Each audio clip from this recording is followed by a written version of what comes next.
Right, Diana, this is the promised video. This is how I start out my planting. I've got all the plants that I've bought from various places because like this year, unfortunately, I couldn't find everything in one place. Plant selections have been poor this year for obvious reasons. But as I said to you on WhatsApp, I found the ones at Asda in Wisbeach had the best selection, variety of colours, and nice quality plants. But I think as the garden centres are opening more and more, there might be more selection as we go on. And the supermarkets, of course, have been concentrating on essential things, so it's not great this year. But anyway, that is a pot of geraniums that I've had for 3 or 4 years now. I do bring geraniums in the winter so that they don't get frost. So that makes quite an economical plant, and also they are very drought tolerant because geraniums grow very, very well in the hottest parts of France and they can put up with the drought conditions there. And in this case, as well with geraniums, if you do that and then smell your hands, some of the leaves are very, very nice smelling. But that pot is all, as you can see, all pink, which is fine if that's what you want. But sometimes it's nice to have different colours. I bought a small tray of geraniums, as you can see here. So there's 1, 2, 3, 4, 5. There's 10 plants in there. But the reason why I haven't planted them out yet is because I was waiting to see what colours they were going to be, because you know what I like about my colours. Now, the red ones I think go beautifully with something purple, like, let me see, like that, which is a different tray of plants. I also think it goes really nice with the blue, and I'll show you some blue, some other planting that I've done with some blue lobelia, just to break the colour up a little bit. And I also like using a lot of white in between my different colours. As you see, this is a geranium that I bought from Asda the other day, but I've only got one white one, so I might still have to go and get some more white plants. If you want things that last from year to year, you have got the geraniums, if you protect them from frost. These fuchsias, which again you have to bring or protect the pots in the winter from frost because they don't like frost. If we have very mild winters with not much frost, sometimes they do come back. It's just, but if it does get very cold and very frosty, I bring my pots in and I put them. I hope they're not making you dizzy. Sort of like in places like that along the window. At the moment I've got toys, little girls' toys, but I'll put them on mats along the patio window so they still get light, but they're not getting the freezing cold. And then I've got a mixture on this table of plants that will come in the summer, but then go into the autumn. It's a bit of autumn colour, such as these, which are called Daybreak Mix Gazanias. And as you see again, these aren't flowering because it's not the right time of year. These flower much later in the summer, but they will go on through to November. And again, they have lovely mix of colours, but I don't know what the colours are. But when it gets to that time of year, I'm not so bothered, because at that time of year it's just nice to have anything that flowers. I mean, fuchsias come in a variety. There are so many different, as you can see, these colours and these colours totally different, but you know, you can mix them and arrange them with whatever you want. The marigolds, which are these ones, will only last for a year. But I bought these because A, it was my dad's favourite plant, and also because they're very good to plant in between different plants because they keep the aphids off for some reason. And I'm going to put mine in between my strawberry plants in these two containers because A, it will make a pop of colour, but also hopefully it will keep some of the nasties off my plants. Now these ones here, that's the ones off the marigold. Now those I did buy in Waitrose when I went to Waitrose a few weeks back. This little dish here are, well, as you probably know these, I think they're beautiful and they smell nice. And again, I've gone for the coppery bronzy oranges and the pale yellow with a bit of pink. In hindsight now, I wish I'd got some white ones to sort of break up different things. So I might have to go out and buy some white ones if I can. But these again, you can put them in the pot this year and probably keep them in the pot for a couple of years, but then they can go into the soil because they will spread. And you can even make cuttings of them by just, for example, pulling out a little piece like that and putting it into some water, and then roots will form and you can plant it on. It's very easy to do and I love those because they remind me of my nan. Right, my lobela, which I will show you. Where's the label?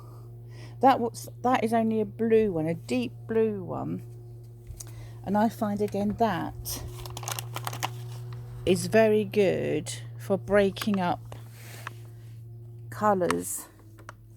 But you can get this in white and purples, but again this year there hasn't been a great selection around. And last but not least, the petunias. They again only last for a year. They'll flower and then they'll just die. Again, these I got again in Asda, but I'm waiting again to see what colours they're going to be, because you know I'm a bit like that. But if I wait, you just have to work it out that you mustn't let them get too pot bound, waiting for them to flower.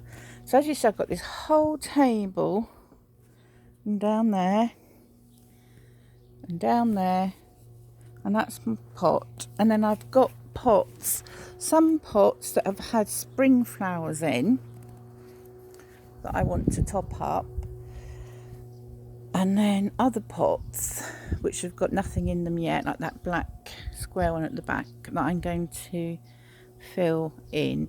On the table here, I've also got some herbs that I mix up with the planting. So that's some parsley that I bought in one of those grow pots from a shop, and I split it in two.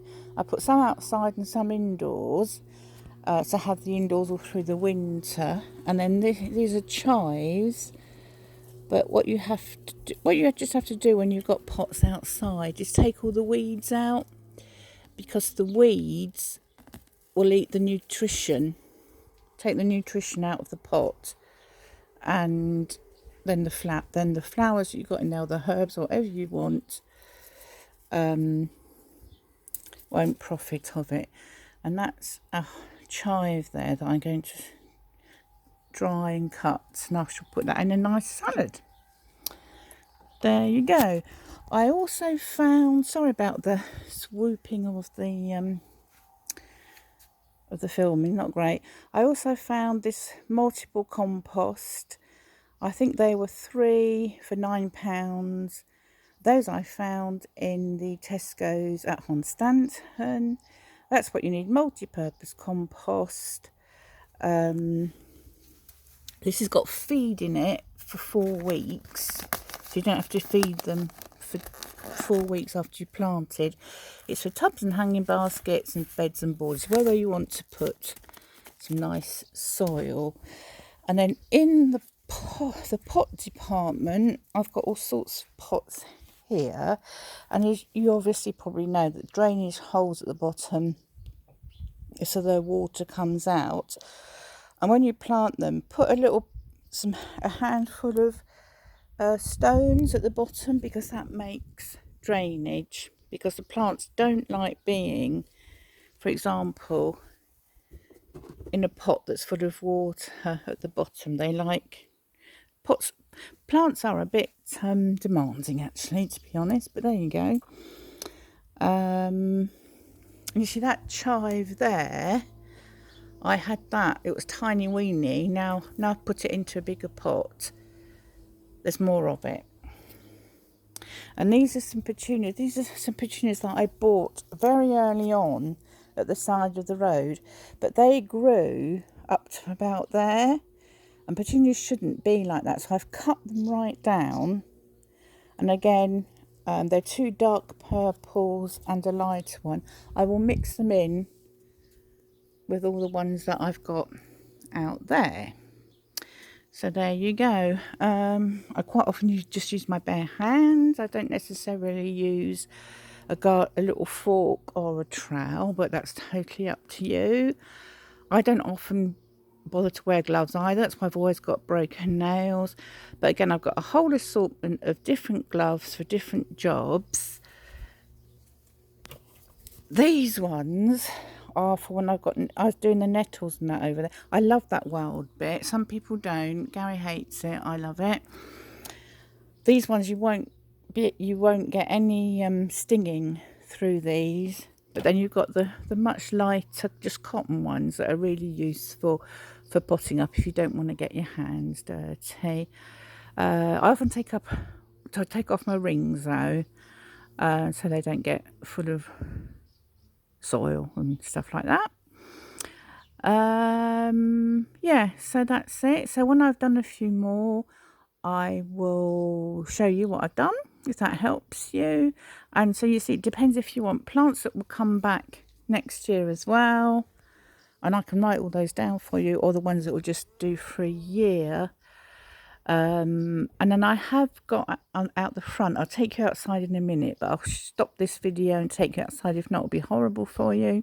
And I'm walking it's quite nice if you're going to have a pot that lasts for several years to have some different foliage in there. So maybe get a few little ivies, they look quite nice, or some miniature plants